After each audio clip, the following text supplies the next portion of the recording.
Welcome to the Jack Westin MCAT podcast with your host, Phil Hawkins. And Azaii Muniz. Welcome to a very special episode of the podcast. We have a fantastic guest with us today. This is the kind of episode that you're going to want to make sure you don't miss. We have Nicole, who is our Director of Admission Services with us.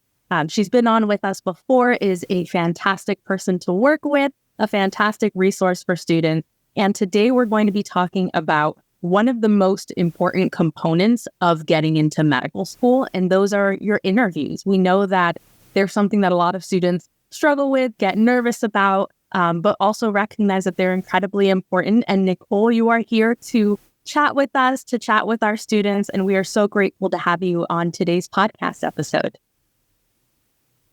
Hi, Azaii. Hi, Phil. Thank you so much for having me. Yes, I am so excited to be here and share all the intricacies of the interview process with you all. I know how loaded this can be and, how exciting it is to also make it to this phase, because it's a huge accomplishment to reach the point of actually getting interviews. And all the students out there that are at this point or getting to this point absolutely deserve that pat on the back. And I'm so excited to explain more about what that process looks like and how we collectively can help you get that acceptance after the interview. Yeah, it's a big thing. I know this seems weird for us to talk about interviews on the MCAT podcast, but that's kind of the thing here about Jack Westin, is that we want to help students not just with the MCAT, but also just kind of all throughout that journey. And when it comes to the actual admission side of things, Nicole, I feel like you're just kind of the master of really understanding this. I know I've the stats, kind of looking at the stats of kind of what happens in the admissions department. It's incredibly, it's just incredible what you're kind of do kind of going through that. But yeah, we want to talk about interviews. To be honest, this is something that I wish whatever we're going to talk about on this podcast episode is something I probably should have heard when I was in the process, because I did not do super well in my interviews, especially the first ones, kind of throughout my process. And so this is a place where people can stumble. And I know it seems it hurts. You put in so much work, the MCAT, the application, the primary statements, secondaries. You've put in hundreds, if not 1,000 hours into this process, if not thousands of hours and thousands of dollars. That all of a sudden, to stumble on that last step, is something that occasionally happens because students are just so caught up in the shorter term that they're still working on their secondaries. They're not thinking about interviews, but you definitely should be thinking about interviews. Absolutely, yes. And I think interviews are one of those things that kind of sneak up on you, because with the primary application, when you want to submit it. Secondaries, once you receive them, you want to submit them in a timely manner. You have an idea of around when to expect the secondaries. But the interviews, you can receive them anytime from July if you're DO, August if you're MD, all the way out through March, April. And it gets really easy to forget about that interview prep process in the midst of it. Maybe you're waiting to hear back from schools. Maybe you're thinking when that interview comes around, I'll just spend a couple of weeks trying to review and get that out there. But really, it's an ongoing process. And once those secondaries are in, you do want to kind of start reflecting and preparing, whether directly or indirectly, to make sure that when those invitations come out, you are ready and able to tackle that interview. And actually, one of my favorite parts of the interview prep process is seeing the development of our students. It's absolutely incredible to watch our students shine as individuals. Their confidence comes out, who they are is expressed to the fullest. And why not get there sooner? Because it translates out to the rest of life too.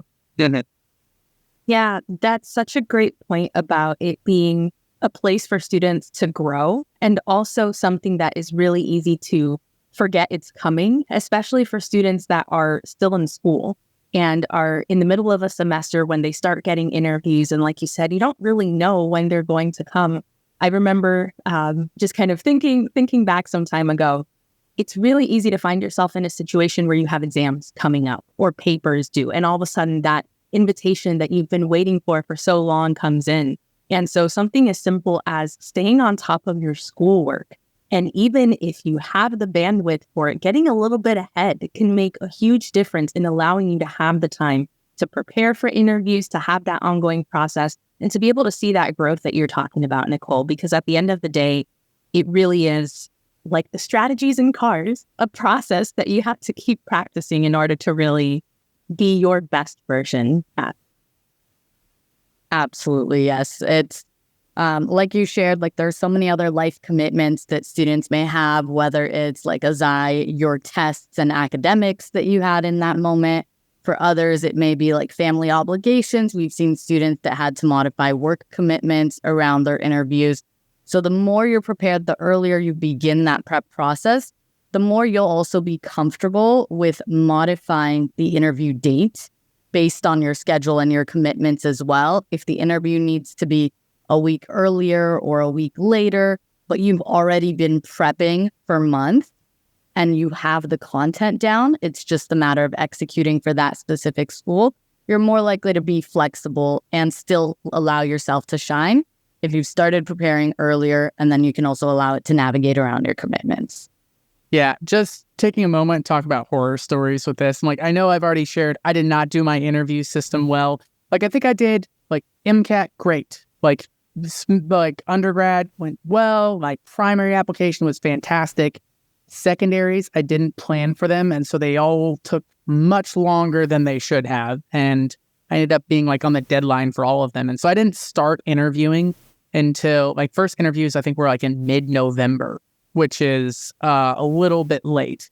And most of my interviews were in that like December, January, February, March. I think I even had one in April in there as well. And because they were all kind of like crammed into this shorter time period because I wasn't on top of my stuff for the secondaries, well, it got really hard for me. I actually needed a course to graduate, and it was a biochem course.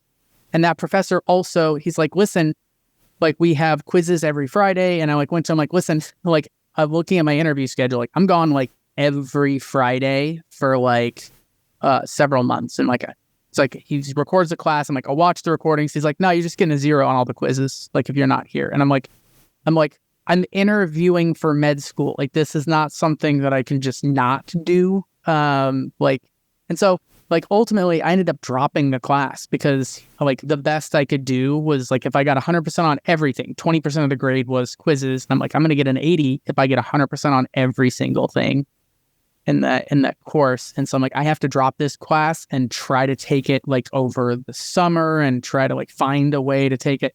Anyway, turned into a whole mess. And so I just kind of want to say that like interview schedules, they can be really rigorous and they can really interfere with your life where you, at least for me, I was like flying to a different city every single week and like taking trips that weren't like, it's not like vacation, but that makes life really difficult. And so being on top of stuff before that is good.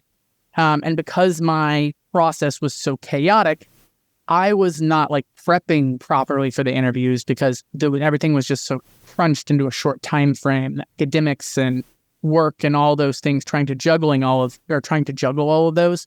I didn't do well at the interviews that I did go to, especially at first, because I wasn't practicing or prepping.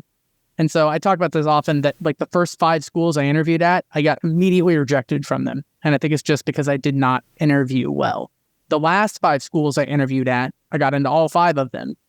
But like, luckily I had more than 5 interviews because otherwise I just would have not been able to get in. And I think it's just because I kind of dropped the ball when it came to the interview side of things. And so it's always something that I really want to reiterate to students. Like this is something, don't like let it drop off as you like are reaching those like final steps because it's really easy to make some mistakes, especially when life becomes incredibly chaotic. Because I was working in a lab and working a job and going to school and like also like I have all these interviews and I just wasn't prepping and like seeing ahead for that like I needed to. Yeah, I want to really quickly emphasize something that you alluded to. And it's letting the people that need to know ahead of time that, hey, over the next couple of months, I'm anticipating having to head out a couple of times. That includes your professors, especially the strict ones. That includes your PI if you're doing research, if you're working in addition to school or whatever it may be or whatever program, letting them know as well. And I think that's something that is really easy to forget until you get that first interview. But I think letting people know proactively will make them more likely to help you and more likely to work with you. So I think that's something that is incredibly important that we often don't think about until the moment is upon us. And it's not just a matter of prepping for interviews globally. There are also different types of interviews that you need to prep for. Yeah. And that's something that will play a role in when you're thinking about how to spread out your time and what kinds of places and medical schools you've applied to and what their styles are, which you can get a little bit of an idea from. And Nicole, I know you wanted to chat about that. Yeah, absolutely. So every school is going to have a different way of wanting to assess who you are and how you'll be a fit there. And that's where they bring in the different interview types. I do think that it's important to note that if a school is inviting you for an interview, they like you.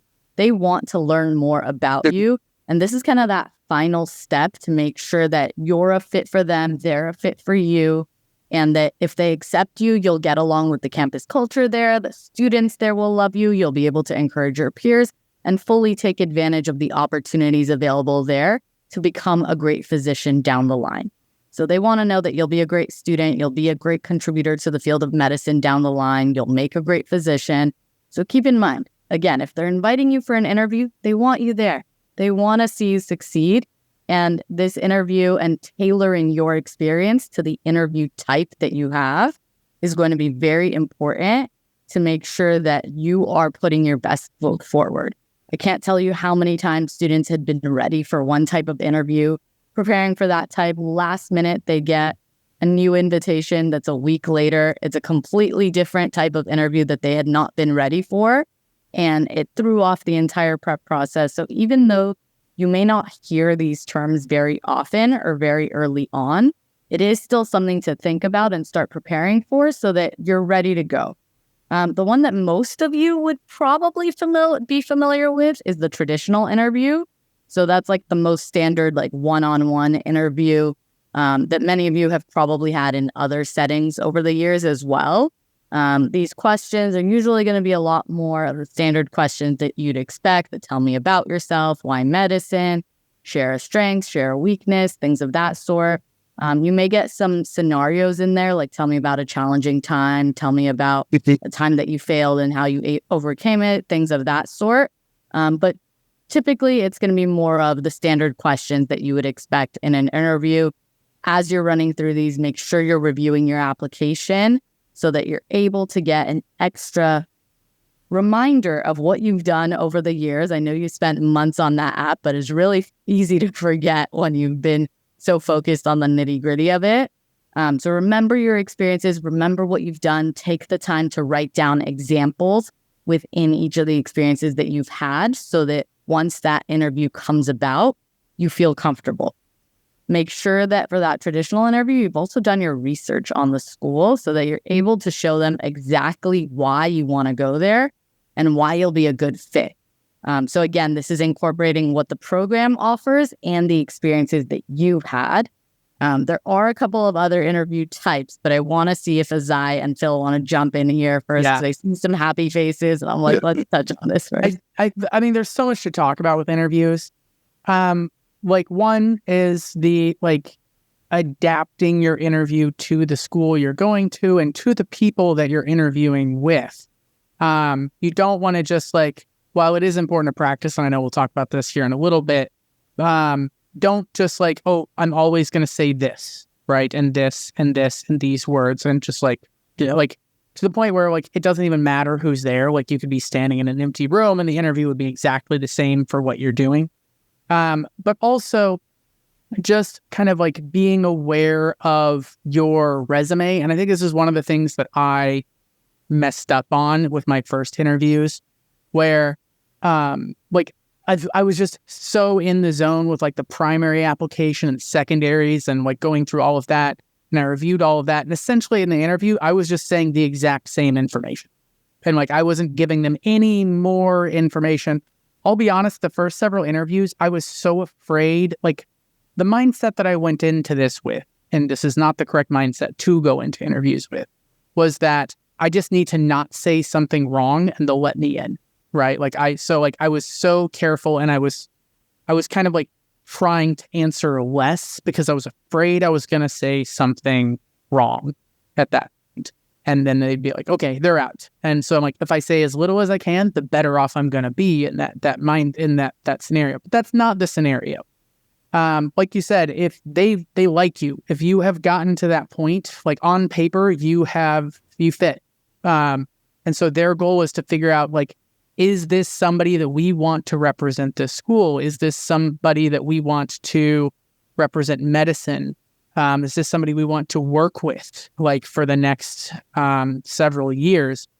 And so you kind of want to make sure that your personality kind of like comes through in that. And I was trying to hold back.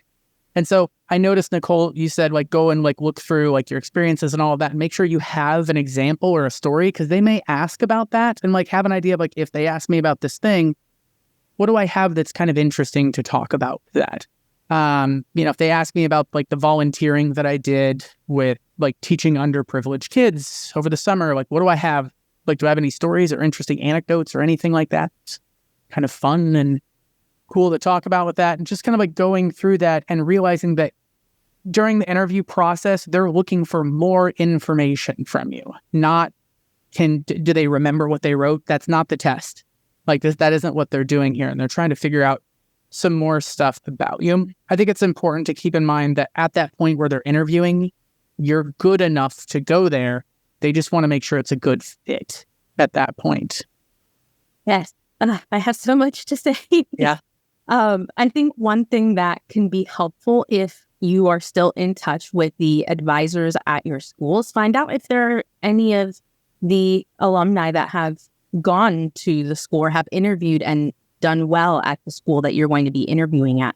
Because like you mentioned, Nicole, there are so many different types of interviews, but also you're going, even within the traditional interview, you'll interview with different people. So at some places you might definitely have an interview with a student and a physician, right? And then someone from, perhaps I'm dean of education or dean of admissions, whereas other schools might put more priority on other people. And so that's something that you want to think about. And I think the single best piece of advice that I received was, yes, you are interviewing, or they're interviewing you, but you are also interviewing them. Because at the end of the day, it's really easy to go in and, like you said, Phil, not want to say anything wrong and want to provide the absolute most polished version of yourself, which I think is incredibly important. It's also important to be your most genuine self within that, kind of polished and balancing that out, because you don't want to go somewhere where you have to put on a front that isn't you, right? And like you said, Phil, on paper, you're already good enough at, to go into that school and to be a part of that school. And I think a lot of times imposter syndrome holds us back from being our full self, polished and, of course, presenting your best full self. But I think a lot of times that gets in students' heads, and it's really easy to lose sight of yourself and to get nervous in those moments. And even when you have the other examples prepared ahead of time, to have that just kind of go out the window and fly out of your head, and you don't want that. And so I think changing the mentality when you're going into interviews makes a big difference. I know that I was incredibly nervous about the interview process, and I heard that piece of advice and I was like, okay, that is great in theory. You say that because you're already in medical school. And I remember just being like, that's nice. But on my first interview day, I reminded myself of that, and I actually wrote it down because I was like, I know I'm going to be nervous for every single interview. And just seeing that on the packet that they gave me was a good reminder. And I think that made a very big difference when I was interviewing, and being able to have those almost more relaxed conversations with the interviewers and being able to say, okay, this is part of your mission that resonates with me. And so that's what I'm going to, tap into and emphasize. This is what I had on paper. And like you said, Phil, this is the part of my personality that comes with that and why I did that. It wasn't just to get, hours or whatever it may be. And they want to make sure that the person they saw on paper is similar to the person that they have in front of them, because they want to make sure that they don't choose someone that is totally different than the person they saw on paper. And so that's part of why it's so incredibly important to be yourself and to have that congruence with what you submitted and what you present in person. Maintaining that authenticity is huge. And when students have the chance, if they're facing like an in-person interview, I do oftentimes suggest, like, if you can go in a little bit earlier, maybe day of, even have a couple hours on campus before the interview, get the vibe, feel the energy so that you actually want to be there. That oftentimes makes a huge difference. Maybe some students walk around the med school, maybe some walk around the area and get an idea of the metropolitan life, the rural setting, and why it stands out to them. And even like peers talking to them on campus makes a really big difference too. So if you have the chance, if you're in person for an interview, try to go a little bit earlier so you can feel any areas of authenticity coming out for you based on the setting that you're at, based on the school and the feeling it brings about for you, and really ride on that. Carry that with you, because yes, you can have the most perfect answers prepared, but that authenticity and genuine side of you is what's going to make the difference in getting into med school at the end of the day. And one thing to note just on that idea of prep and like making sure your answers are kind of tailored to the school, but not too structured. When I talk to students, I always suggest just having like bullet points. So students come around and they have the answers written out in paragraph form. They have like 2 pages for an essay. I'm like, great. Let's cut that down to like 7 words, because those may trigger prompts for you that you'll want to bring up. However, it'll also allow you to move with the flow of the interview itself and transition in any ways you need to, based on, again, what the school feels like for you, what you like about that specific program. So having that flexibility also supports it. And I know I mentioned, if you have that in-person opportunity, take advantage, try to build the community around you. However, I know that nowadays it's a little bit different and not all students have the opportunity for the in-person interviews because of the transition to virtual interviews that came about during the pandemic. Many schools have carried out with this over the past couple of years as well. So there is a chance that if you're interviewing, you may actually have 1, 2, 3 interviews online. We've actually had some students that had all their interviews online. And while students and schools are transitioning to make that in-person option more feasible, online has its benefits too, where, like as Phil and as I mentioned, you may have a ton of other commitments going on during life. And if you're doing an online interview, it makes it a lot easier to navigate around that. Instead of having to miss, let's say, 2 days of class or 2 days of work, you can maybe miss half a day or just 1 day to make sure that you're focused on it for that entire period. Instead of having to pay for room and board and accommodations and a flight and all of that, you can just focus on making sure that you're ready to go for the interview and that you're presentable on camera. So those are some of the benefits, but in that case, you also have to make sure that your answers and your ability to connect with the school and the interviewer shines like no tomorrow, because this is your one chance and all they see is what's on the screen. And that's where, again, that knowledge of the school, maybe seeing if they give any information about who's interviewing you, and really keeping in mind why you'd be a fit there and why you want to go there. What parts of the school aligns with your experiences, what parts of it aligns with the future you want as a physician, and being able to allow that to come out in the interview. Because again, if you're on camera, all they see is what's on the screen. It's a little difficult to pull some of the additional nonverbal components of the interview process, which are of course important. However, being on screen with maybe a computer screen and that's all you're able to see, versus being in person, being able to show your mannerisms, your engagement, it's a huge difference. So we do want to make sure that you're also aware of the in-person versus online interview experience. Yeah. So I feel like I'm So whenever I interviewed, it was like in person is the only option. And I got to be honest, like if I had to choose between those, that's honestly what I would choose. One, because I feel like I think I come across better in person, kind of like going into stuff. But also what you were talking about, Azaii, of like you're kind of interviewing the school as well. And I feel like that's a lot easier if you're spending an entire day on that med school campus. Like you get to kind of see the students wandering around. Like if you walk through the cafeteria and there's a bunch of med students there and they're all laughing and seem like they're enjoying life, that's going to give me a different impression than like walking through the halls and everyone's crying, right? Like that's it's a little bit different, and kind of like understanding that I'm trying to get a feel for what life is like at this med school, because I'm going to be essentially living here for like the next 4 years of my life, if not more.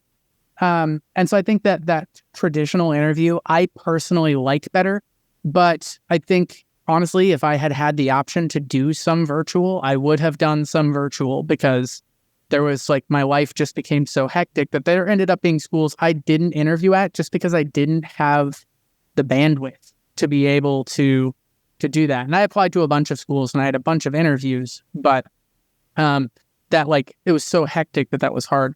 I do want to say for students who are doing virtual stuff, sometimes it feels weird and awkward to be talking to a camera, right? Like on a screen and kind of like going through that. Like, as I know you're laughing, because like this is something that we do all the time, like as like teaching online and doing like tutoring and like interacting with students kind of nonstop. And there is a skill level to that, where there are times, like, I don't mean to like take us too far off, but we'll be like interviewing somebody to like, you know, to maybe be a classroom instructor or tutor. And like on paper, everything looks great, but just like camera presence, it just doesn't come across. And it's I'm sure that if I was in a room with this person, like we would probably be interacting in a much more comfortable way, but they're just a little bit uncomfortable on camera, and like being able to see themselves as they're speaking just kind of seems weird and uncomfortable. And that's something that you want to kind of understand as well, because I'm sure that there are times that students, maybe the impression that they would give off might be a little bit different, just because they haven't practiced doing like virtual stuff and like on camera stuff and interviewing virtually. And once again, that kind of comes down to practice, which we can talk more about. But I think there are definitely some pros and cons. I know, Nicole, you talked about cost. I spent like thousands of dollars on my interviews because I had flights, I had hotels at places, and of all the schools I interviewed at, only one school offered to pay for both the flight and the hotel. And it was the med school that was like a 30-minute drive from my house. That might be why they offered, because they're like, hey, he's not going to take it. But the other ones, like maybe a school would offer to pay for one or the other.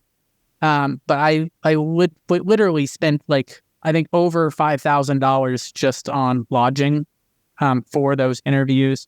And that's something students should also be thinking about. And it's also something like I was so busy partially because of interviews, but I also work. And I'm like, I can't quit working because I got to pay for these interviews. And so it's just like life kind of became chaos. And so that's another thing that I think that's kind of nice about the virtual interviews, is that like in theory, it shouldn't cost you a whole lot of money to be able to do that. And I know that honestly, it shouldn't be a boundary. It shouldn't be a burden. But we live in the real world, and turns out food costs money. And if you use all your money on flights, then you don't have food, and that's a problem. So something to kind of like incorporate and factor in. Yeah, you want to find out if the school can lodge you with another student. Sometimes students will offer to have interviewees stay with them. And there are a lot of different ways to think through this. Maybe you choose to go to to do some interviews virtual because they may not be as high on your kind of priority. And then you might want to go in person to others. Nicole, I suspect this is something that you chat with your students about, just thinking about finding that balance, and not just the types of interviews, but also how they're going to plan for the interview process as a whole. Yes, absolutely. That is a huge part of it. So some schools will give you the option of in-person versus virtual. Others have adapted to fully virtual at this point, and they're comfortable with it. And there are some that have the fully in-person option again, which is amazing. We haven't seen that since the 2019-2020 cycle. So for those of you that have the option, I would kind of take a little bit of like a pro and con evaluation. If it's your top school, if they have an option to go in person, I always suggest doing so because you already feel connected to the school in some way if it's your top. And as Phil and as I shared a little bit earlier, if you're able to get on campus, see the culture, see the students engaging with one another there, maybe you see a lab that has the newest technology that you want to be able to utilize based on the research you've had, being in person will execute that so much more for you in the interview process. For some students, they may have also had several virtual interviews back to back and gotten acceptances with them that by the time they get additional interviews that give the in-person versus virtual experience, they're kind of comfortable with that virtual process and know that they can make that turn into their acceptance or feel comfortable knowing that they can do their best there. So they take advantage of that. On the other end, if you have a school that you're interviewing with and you're very uncertain as to whether or not you would go there, but you're also at a period in the cycle where maybe you're winding down with your options and you really do have to see if this is something that you would pursue. In such a case, it's also very beneficial to go in person so that you can see the campus, see the culture there, and whether or not you think that'll be a fit for you. Now, I know we hit these in-person virtual interview types and the traditional. There's also one really important one, and I think this is a big reason why in-person interviews are beneficial, and that is for the multiple mini interviews. This is done virtually now too, but it's really hard to duplicate the authenticity of what comes in this setting because with the multiple mini interviews, or MMIs as you'll hear us commonly use, these are going to be interviews that are basically like 7 to 10 stations, so to speak. We're basically going into a room with the interviewers and they will present you with a prompt. You'll be able to review it and then you'll go through the scenario and play it out. So usually these are going to be scenario-based questions where they'll be identifying maybe a challenge that you're in and how you plan to navigate it, whether it's related to the medical setting, whether it's educational, whether it's related to social settings. It can be related to a variety of different prompts, but this is a chance for you to go in and really show the schools what your thought process is through such a scenario. So if you ever come across an MMI interview and you're given the option of in person, I would suggest taking it because you can do it online, but going into breakout rooms doesn't really duplicate it the same way that in-person experience does. And with these MMI interviews too, you'll go from one station to another. So there's also that opportunity to have like a moment of separation when you're in the interview. You finish that station, you walk over to the next one. You're able to have a moment to like start fresh, have a clean slate before you think about the next prompt in the next room. So I do suggest in person there. Just a couple more things to note about the MMI is that, again, this is a huge opportunity for them to really understand your thought process in different scenarios. This is a good place for you to kind of think about the AAMC core competencies, reflect on those so that as you're talking through your answer, you're able to tie in as many different areas there. Keep in mind, this is one of the only areas where they'll also be able to fully understand how you think from start to finish. So if they're asking you a scenario and want to have an understanding of your thought process in this instance, walk them through it. Give them an idea of the pros and cons.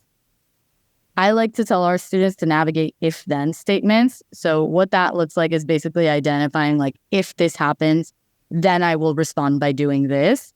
And I think that's a helpful prompt to kind of trigger students to think about that next thought that they want to articulate and how they'll be able to bring in each different case that they can tie in here. And then at the end, if relevant, picking a side. whenever possible. So always try to put yourself in these scenarios for MMI. Try to think about experiences that you've had that are similar to this so that you're actually able to reflect on how you would handle yourself in an MMI scenario-based question. And then, again, execute the answer to the best of your ability. Yeah, that's a big thing, that like understanding that like sometimes I'll ask a question, and I know at least for my first interviews, I was most worried about like, I don't want to say too much. I want to make sure that I get the right answer. And so I'm just like, okay, this is the thing. And like, obviously they're more interested in understanding like, how do you approach things? How do you think about things? Like how do you tick, like what's going on with that? And so being able to talk through something and like say like if they ask you a complicated question of like what to do in a certain scenario, be like, well, my first impulse is to kind of like think about it from this aspect and like go through that. And like you may kind of like as part of that process be like, but as I'm thinking about it more, like honestly, like there's this other thing that's actually kind of important. And like, I don't want to just say like, this is the only way to approach this. And so like kind of taking a moment to understand like, and to show them that you understand that there are multiple sides to things and that you're trying to factor in multiple sides. That's almost more important than like, what would you do?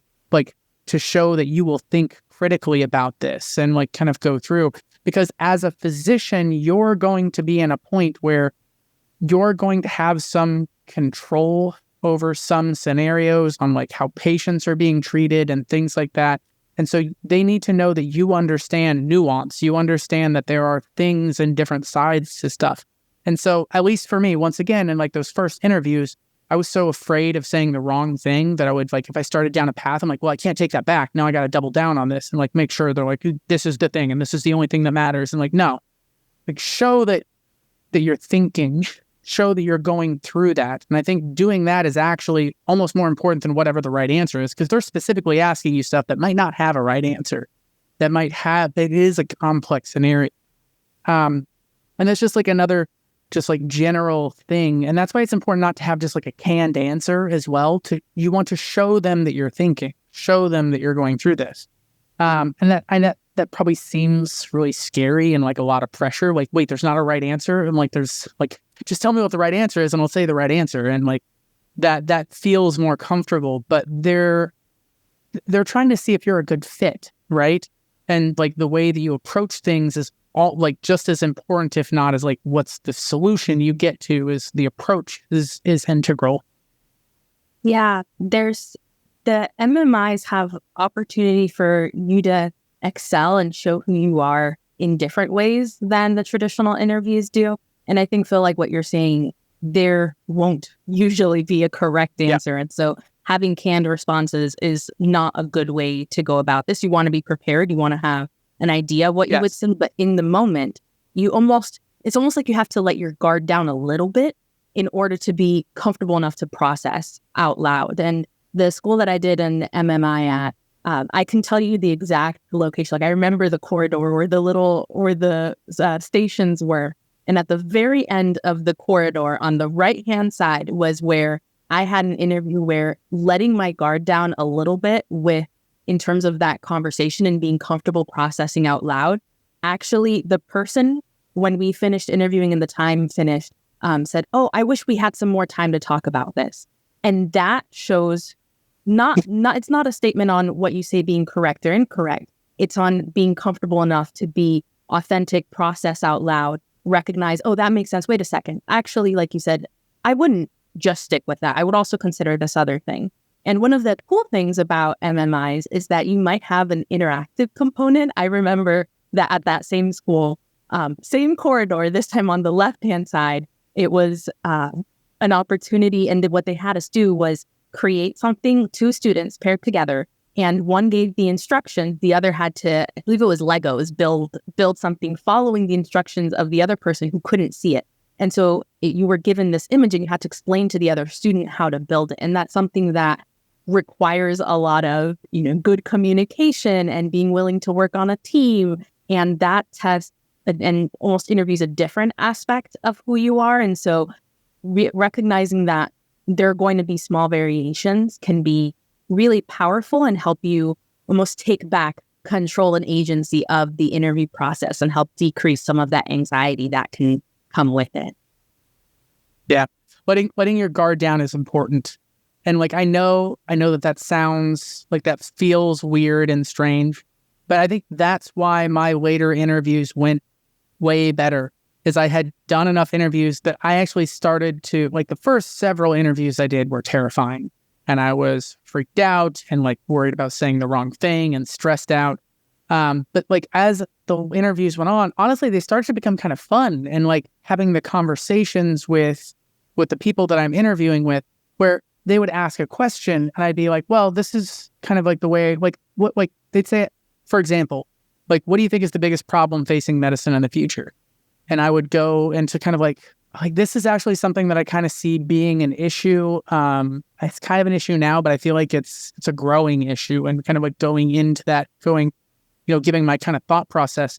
But rather than just giving the answer, like, I would start to like make it a conversation. It should be something that the interviewer is getting engaged in as well, where you're like, listen, like, I know you're a physician. Like, do you see that sort of thing? Or like, because you obviously like have a little bit more experience, like this sort of aspect that I'm talking about, which I think is a growing problem. Like, is that something that you run into?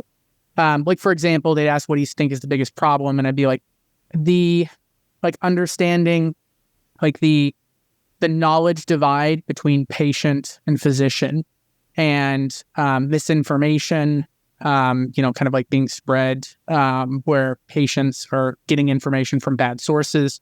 They come in and have these thoughts. And like, there's this weird thing where the patients should be involved in their own medical care, but a lot of times they have information that is just like not medically accurate and things like that. And so you don't want to take away the patient's autonomy, but on the other hand, you also like you need to respect their wishes, and they need to be kind of informed in going through this. And like the role of the physician in that place is kind of confusing. And so like it would turn into like a fun, kind of interesting conversation about the future of medicine. And those interviews where I started to get more comfortable and like actually having discussions, like those are the schools that I got into, because it's like all of a sudden, like I was having more fun, and like I was actually super engaged in the topic, and so was the interviewer.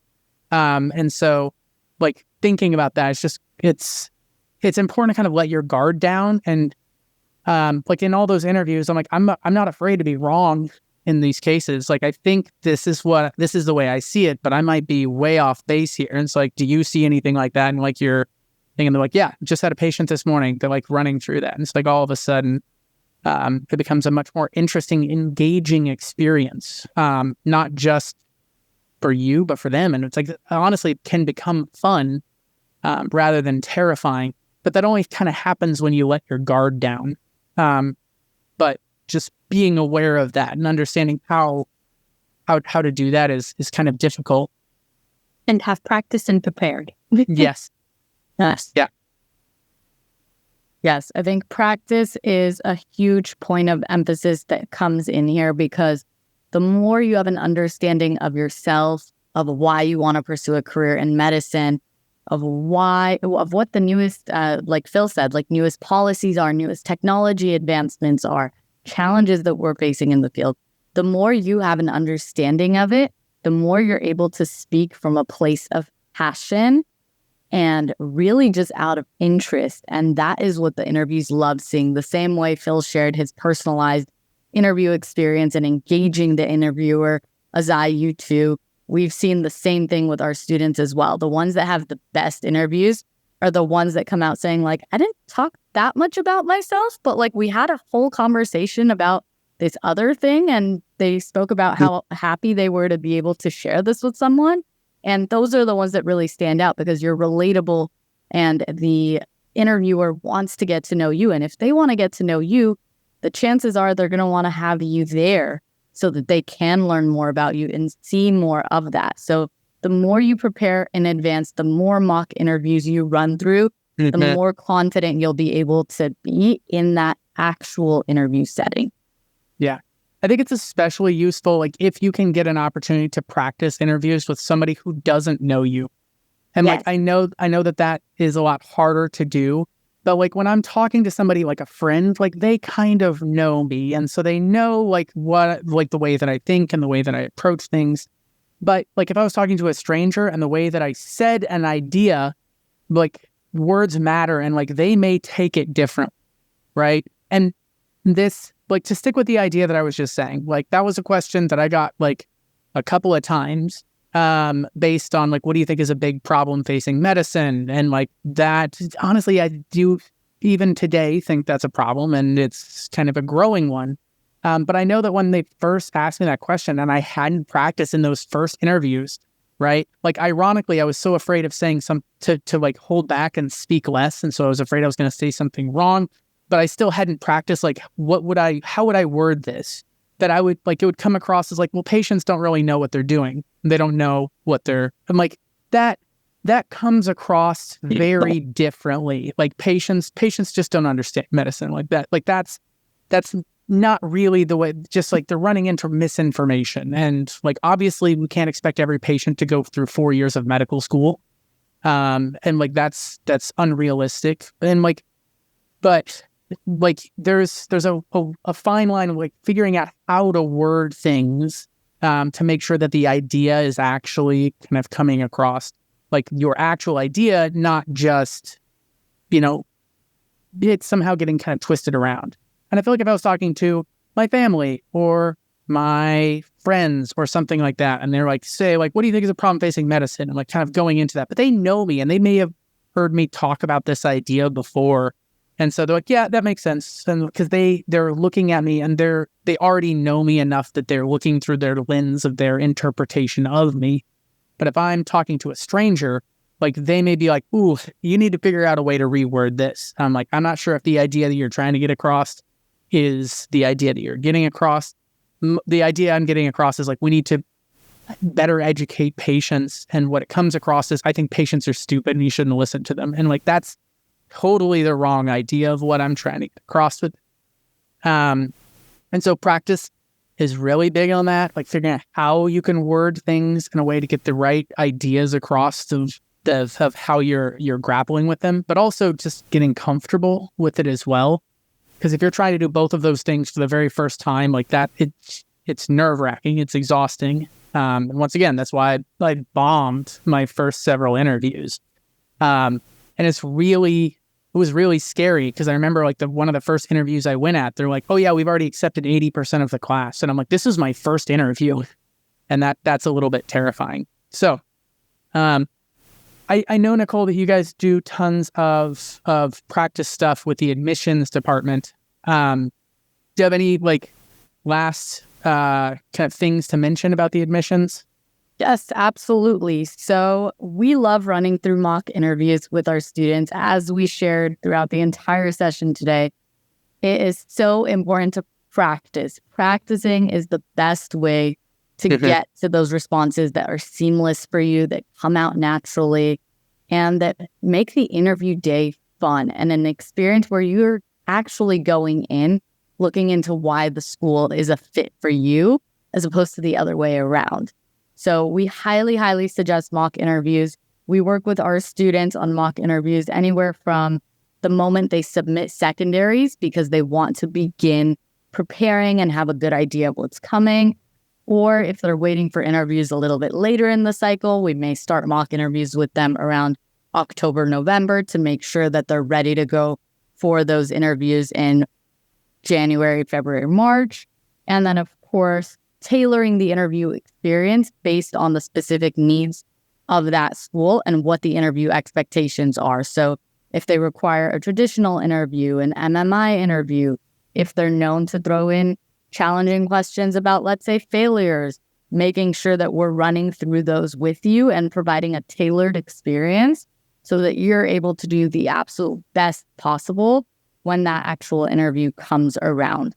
So we'll tailor it to questions required for specific schools. We'll give you a general experience, whatever it is that you're looking for to make sure that you're ready for the interview that day, or the one that's coming up most recently. We are going to do everything that we can to make sure that you're ready. We'll emphasize your strengths, areas of improvement to help make sure that by the day you are interviewing, those areas of improvement also stand out as strengths to the interviewer. Yeah. I know that your interviewer, like your admissions team includes people who've worked on admissions committees and who have like navigated this process from both sides.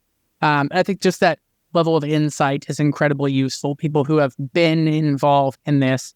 I do think it's good to get insight from people who are strangers, but like, just a random person on the street maybe isn't going to be able to give you the best advice on like what's going on with your interview styles. But somebody who just has been involved in this, I think, can be incredibly useful. Thank you so much for joining us, Nicole, for sharing your expertise with our listeners and our viewers.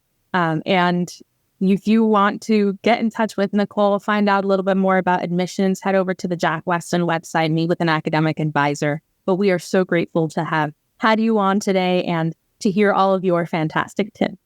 Of course, it's been a pleasure being here, and I hope to join you both for more sessions in the future.